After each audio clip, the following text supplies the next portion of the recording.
Bien, venimos ahora a la segunda parte de esta cuarta sesión, recordando que el tema es la historia de la salvación o el plan de Dios en la Sagrada Escritura, donde venimos conociendo y profundizando en el sentido del proyecto de Dios que viene consignado en toda la Biblia. Ya vimos en el primer video lo que es el plan de Dios de manera general en toda la Sagrada Escritura y luego en los cuadros que vimos y analizamos ese proceso en el Antiguo Testamento. Vamos a culminar ahora esta cuarta sesión con el panorama de la historia de la salvación, el proyecto de Dios en el Nuevo Testamento. Ese será entonces nuestro tema final de esta cuarta unidad, adentrándonos en el Nuevo Testamento.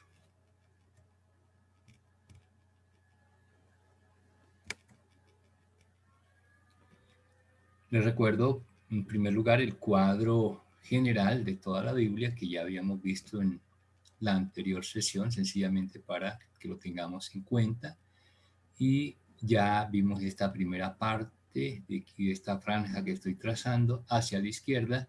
Ahora entonces vamos a retomar y a centrarnos en la parte de la derecha, lo que concierne al Nuevo Testamento. Aquí está de manera seccionada y ampliada el Nuevo Testamento con la presentación de la línea del tiempo que decíamos va marcada de esta manera hacia el frente, hacia un futuro que conocemos como la creación nueva o la nueva creación. Y encontramos entonces el comienzo del Nuevo Testamento con el evento, el acontecimiento Jesucristo, su nacimiento y luego su misterio pascual, como lo llamamos, su muerte y resurrección. Y en este momento entonces tenemos ya el reino de Dios programado y anunciado, ideado desde el comienzo del Antiguo Testamento con la creación, ahora nuevamente y ya presente entre nosotros, como lo recordábamos en el inicio del ministerio público de Jesús, San Marcos capítulo 3, donde está ese comienzo.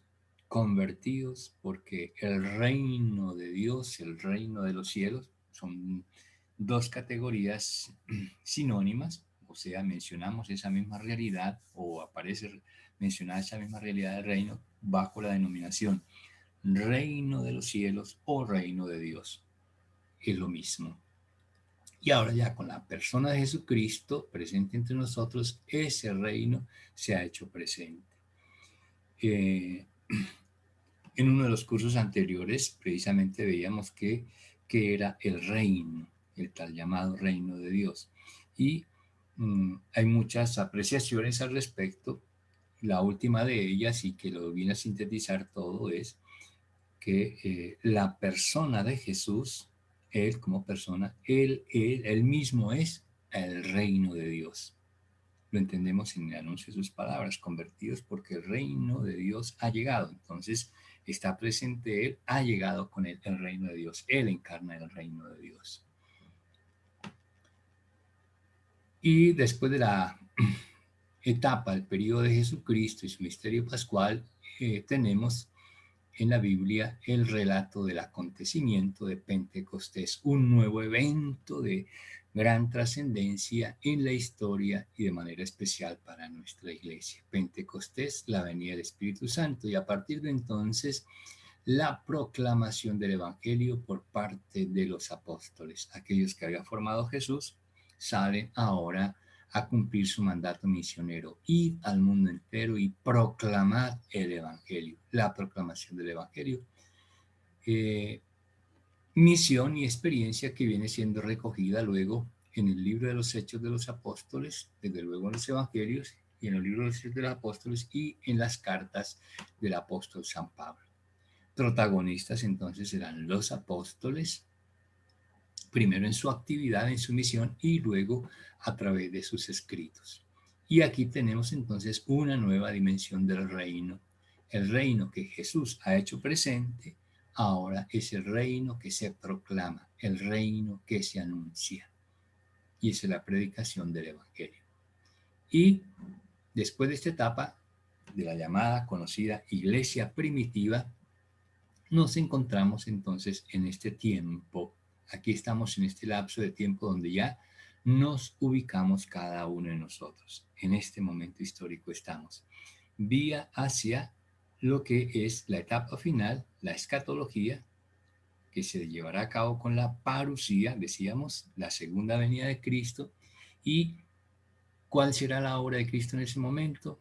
Establecer la nueva creación, restaurar ya, mostrarnos el culmen de todo este proyecto de Dios, donde todo estará restaurado en Él y será visible y claro para nosotros.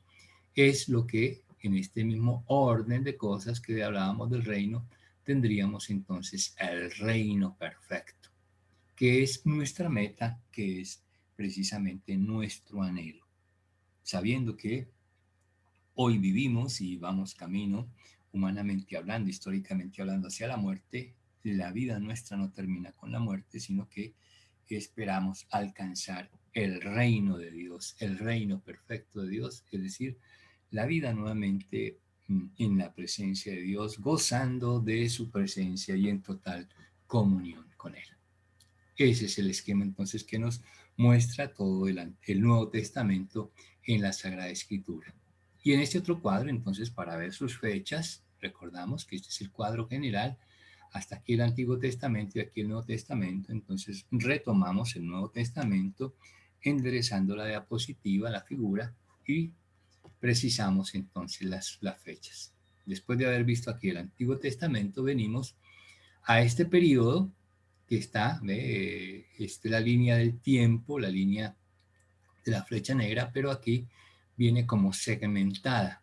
Es sencillamente una representación gráfica para advertir que, como está la línea cortada, entender que aquí hubo, entre el Antiguo y el Nuevo Testamento, hubo un intervalo de tiempo, ¿sí?, con unos vacíos. Esos vacíos son esos espacios en blanco, esos entrecortes que se presentan en la línea. Unos vacíos, porque no tenemos ahí figuras, no tenemos eventos especiales de resaltar. Sí, se dieron cosas, pero no están incluso consignadas en la Sagrada Escritura. Eso es lo que en los estudios bíblicos se conoce como el intertestamento. Intertestamento sería la palabra. Traducido, pues, en otra expresión, lo podríamos traducir así: entre los dos testamentos, entre los testamentos. La palabra técnica que se suele utilizar en la ciencia bíblica es el periodo intertestamentario, lo que hay entre los dos testamentos, que es un lapso de unos 400 años más o menos. En palabras del mismo pueblo judío, dice: no tenemos reyes, no tenemos príncipes, no tenemos profetas, no tenemos sacerdotes, no tenemos templo, no tenemos nada. Es un vacío que experimenta el pueblo de Dios. Pero ese vacío está dentro de la línea del tiempo donde Dios sigue realizando su plan. De pronto aquí tendríamos, en palabras nuestras, la ausencia de Dios. Dios que está ahí y que brilla por su ausencia, ¿no? Como que no se siente. De todas maneras, de este periodo hay unos escritos, y a esos escritos se les conoce como literatura intertestamentaria, que hablan de los temas que allí sucedieron, de lo que allí pasaron, pero que no son considerados libros inspirados. O sea, no se consideran palabra de Dios, entonces no se les llama, por lo tanto, libros canónicos, se les llama literatura extrabíblica, porque existe, pero están fuera de la Biblia, no forman parte del canon bíblico. Esa es la famosa literatura extrabíblica o la literatura intertestamentaria. Y como está aquí reseñado, entonces esa es la novedad de este cuadro que decíamos, las fechas, ¿no? Eh, el intertestamento entonces se da entre los años 432 y el año quinto, más o menos aproximadamente antes de Cristo. Y comienza propiamente el periodo neotestamentario con el nacimiento de Jesús, marcada aquí la fecha. Normalmente, o comúnmente decimos que Jesús parte de la historia, entonces entenderíamos que al partir la historia, ahí termina el Antiguo Testamento y arrancaríamos el Nuevo Testamento con un año cero, con un año cero. Idealmente, pues esa es la intención, pero en la práctica, o sea, esto se debe a cuando se organizó el calendario ya nuestro. Al organizarse el calendario, quienes lo hicieron o quien lo hizo, tuvo una equivocación, tuvo un yerro involuntario que después la misma ciencia comprobó y se llega entonces a la conclusión de que ciertamente hubo un desfase ahí de, algunos dicen de 4 años, otros dicen de 5 años, otros dicen de 6 años, otros dicen de 7 años, o sea, entre 4 y 7 años hay un desfase, ¿sí?, en la contabilidad de esos años.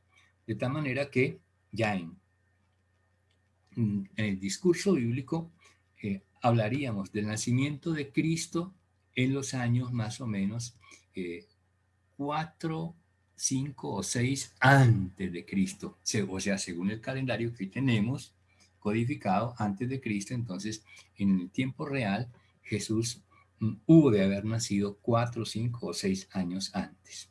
De eso hay unanimidad que hay entre esos 4 y 6 o 7 años. Pero hay también la diversidad de opiniones entre unos que 4, otros que 5, otros que 6 y otros hasta 7 años. Bueno, de todas maneras constatamos, nos queda constancia de que hay esa variante, por eso aquí está el ejemplo, ¿no? En el cuadro este Jesús aparece su nacimiento, Jesús que nace en el quinto antes de Cristo, esa es la explicación.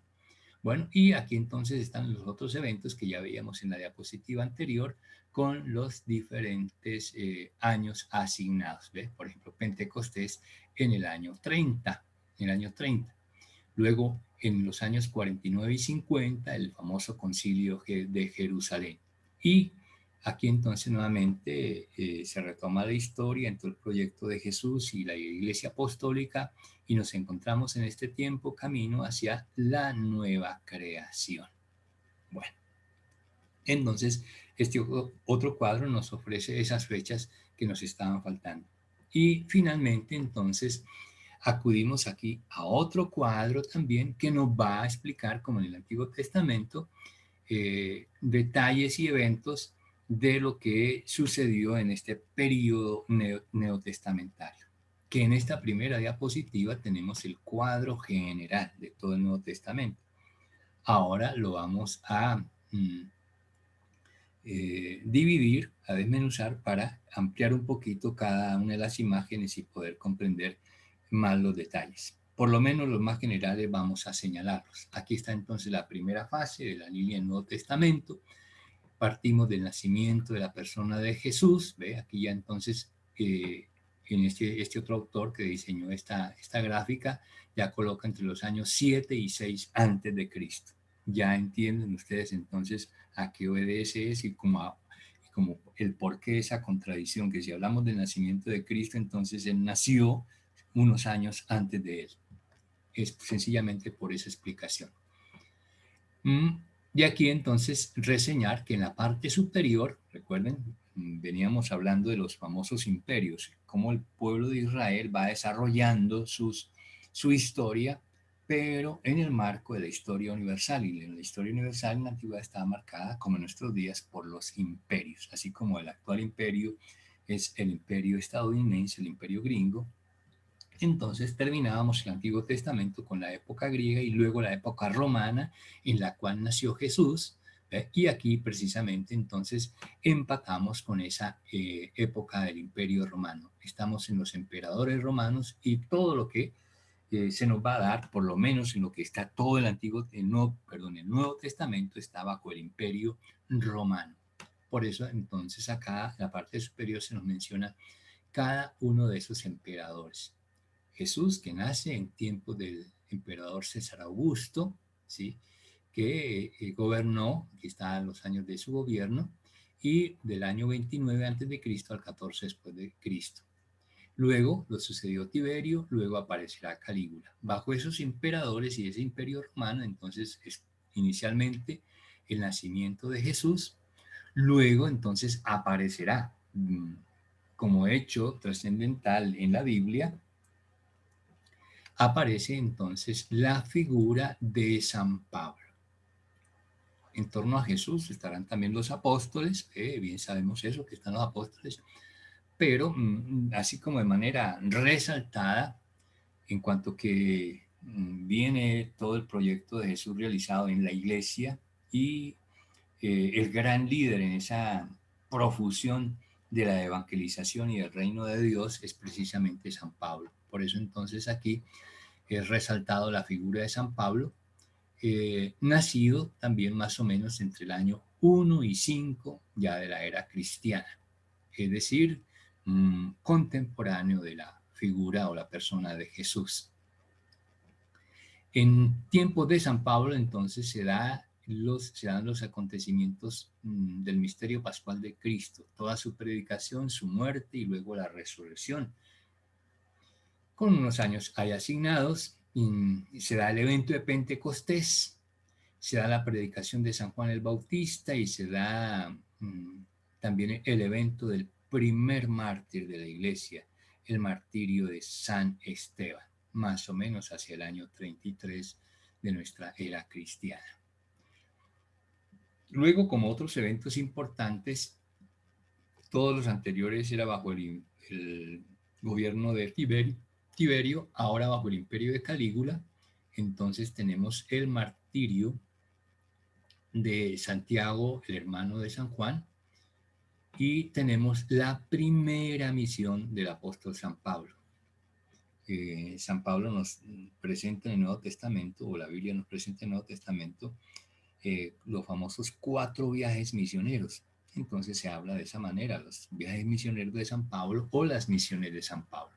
Aquí, por ejemplo, entonces, para referirse al primer viaje misionero, nos dice la primera misión de San Pablo, que fue por Antioquía y por Chipre, y hechos que nos relata, eventos que nos relata el libro de los Hechos en capítulo 13, y esto fue hacia el año 40. Aquí en la parte baja vienen resaltados más o menos los años en los que se dan estos eventos. Aquí estamos en el año 19 antes de Cristo, en el cual va a aparecer luego Cristo, y decíamos, el año 0, en el calendario nuestro, literalmente parte de la historia, partiríamos del año 0 hacia adelante, pero ya el nacimiento de Cristo, por lo explicado, se da unos años antes. Aquí llegamos a los eventos del año 30 y aquí vamos ya en el año 40, en el cual Pablo está realizando su primer viaje misionero y luego también en el cual se da este otro evento importante que es, aquí aparece en interrogante, y es lo informa la ciencia bíblica, la existencia de este texto del primer evangelio que tenemos nosotros en la Biblia, no el primero en escrito, sino el primero que figura, que es Mateo.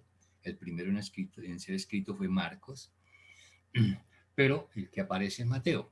Pero el texto que nosotros tenemos en la Biblia de Mateo es traducción del texto original que se tiene, repito, del texto original que se tiene del Evangelio de Mateo, que es el texto griego. Pero según la ciencia bíblica, tiene todos los indicios, no la prueba, porque la prueba sería mostrarnos el texto, no la tiene, pero tiene los indicios que advierte que el texto original de Mateo, que nosotros decimos tenemos solamente el original como griego, parece ser que el original de Mateo fue escrito en arameo. Por eso aquí está reseñado. Tan solo que ese texto original de Mateo en arameo está perdido, no se ha conocido.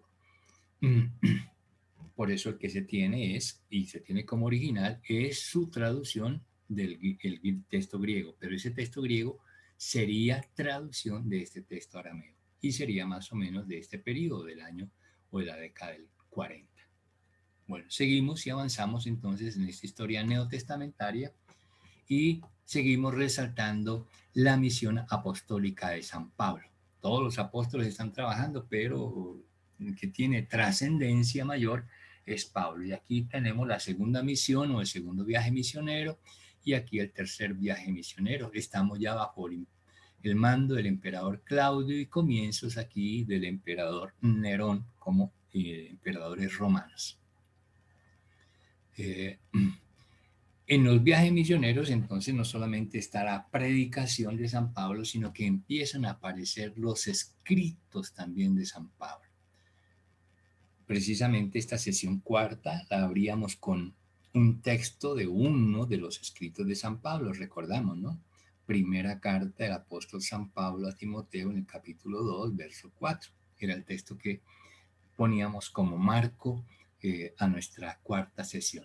Bueno, entonces aquí está la manera como van apareciendo cada una de las cartas. Aquí en primer lugar está la primera carta a los tesalonicenses, que recordemos, esta carta, este texto, primera Tesalonicenses, es, además, tiene esta particularidad, es el primer escrito neotestamentario, el primer libro del Nuevo Testamento en haber sido escrito es este del apóstol San Pablo, la primera carta a los tesalonicenses. Ese es el primer escrito.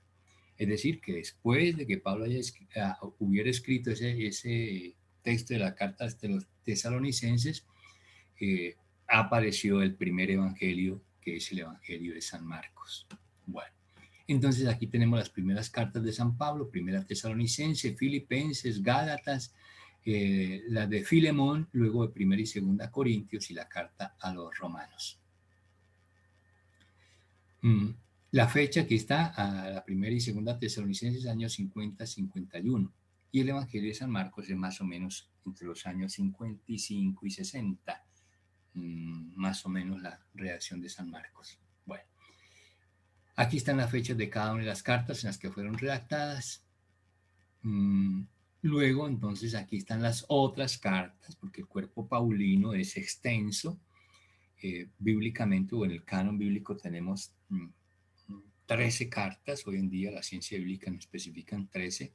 La tradición nos hablaba de 14 porque le agregaba o decía que la carta, y así la sigue llamando, se llamaba y se sigue llamando incluso, carta del apóstol San Pablo a los hebreos. Se le acuña a él. Ya la ciencia bíblica nos dice hoy en día que ni es carta, ni es de San Pablo, ni es a los hebreos. No es carta porque es una, mire, compárelo usted misma con las demás cartas de San Pablo y no lleva la estructura epistolar, ¿sí? Sino que más bien es como un sermón o una homilía. Luego no es de Pablo porque están todos los argumentos científicos bíblicos. Por ejemplo, el idioma, la lengua no es, o la manera como expresaba, no es la propia de San Pablo, no es el estilo de San Pablo.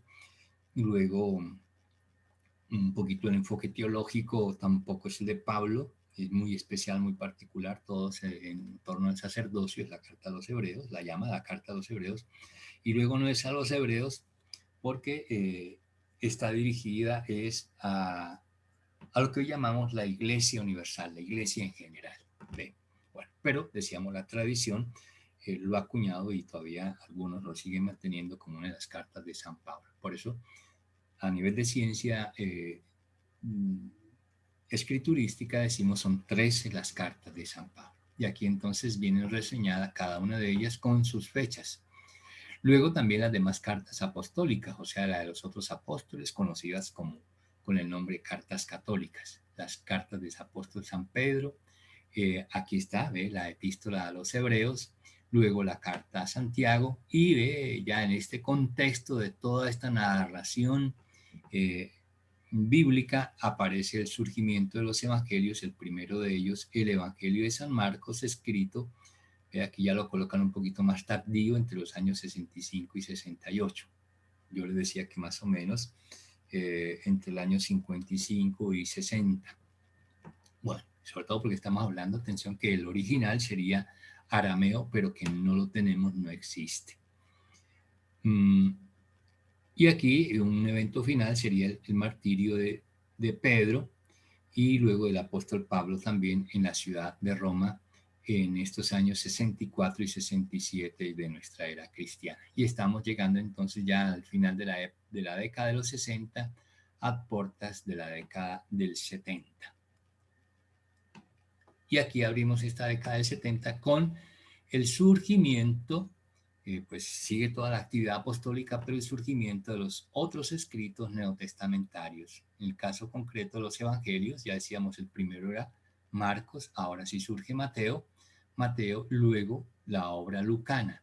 Y cuando hablamos de obra lucana, hablamos de obra lucana porque San Lucas es el autor del tercer evangelio, así se le conoce como el tercer evangelio, el evangelio de San Lucas, pero es también el autor del libro que aparece después de los evangelios, esto es, de los Hechos de los Apóstoles.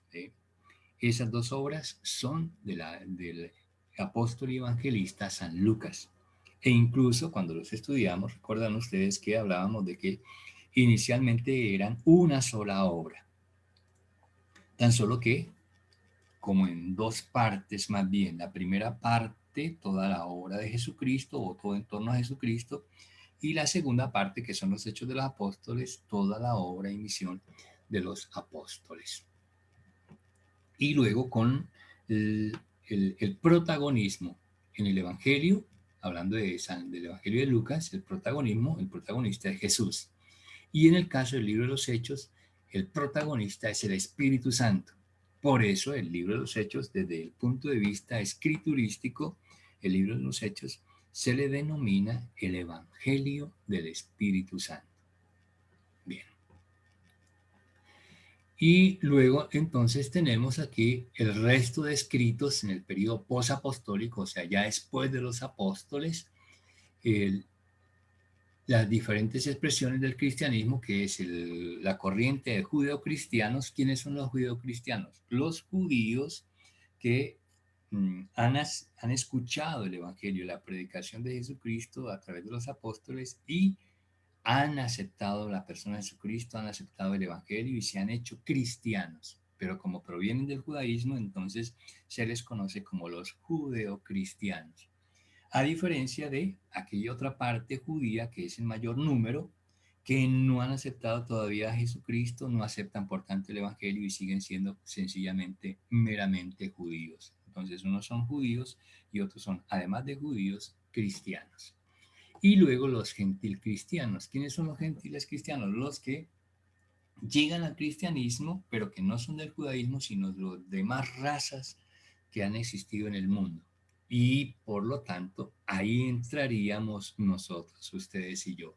Nosotros venimos de la gentilidad y hemos llegado también al conocimiento de Jesucristo y de su Evangelio y hemos creído en Él, lo hemos aceptado y lo estamos siguiendo. Somos parte de la gentilidad. Somos de este grupo de los gentil cristianos. Y aquí entonces aparece la redacción de los demás libros neotestamentarios, las cartas del apóstol San Juan, las cartas de Pedro, la carta de Judas y luego al final del primer siglo, hacia dentro de la última década del primer siglo, entre los años 90 y 100, se dio primero la redacción del Evangelio de San Juan, más o menos entre los años 90 y 95, y finalmente el último libro de la Biblia, el Apocalipsis, que se redactó entre los años 95 y 100, más cerca del año 100, o sea, terminando el primer siglo. Ahí tenemos la redacción entonces del Apocalipsis.